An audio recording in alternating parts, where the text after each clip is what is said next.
একা তোর কি করছো? আমাদের আমাদের এখনই পুজোটা শেষ হলো। আবার শাড়ি খোলা হয়ে গেছে।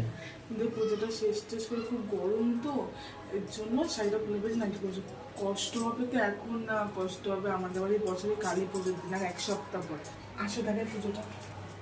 কোথায় নিয়ে যাচ্ছে এখন? দেখো দরজা খোলা ঢুকছে।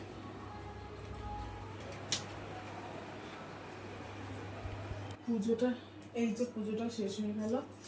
আর একটা জিনিস,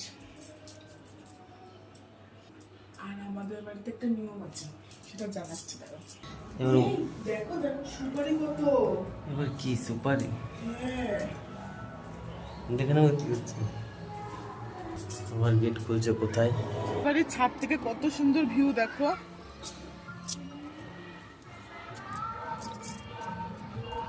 আর আমাদের বাড়িতে একটা জিনিস আছে, তো পুজো টুজো হয়ে যাওয়ার পর তো প্রদীপ জ্বালানো, যেটা আর কি এখন আছে, তো এই প্রদীপটা আজকে সন্ধেবেলা পর্যন্ত জ্বলবে। তারপর সন্ধেবেলা জ্বলার পর তারপর সন্ধেবাতি দিয়ে তারপর প্রসাদ তোলা হবে। মানে পুজো এসে যখনই দেওয়া হোক, ওটা দিন নির্জলা উপোস, এইটাই হয়েছে ব্যাপার। তো আবার সন্ধ্যেটা লাগুক, আর ততক্ষণ আমরা একটুখানি বাইরে ভালোভাবে হাওয়া টাওয়া খাই।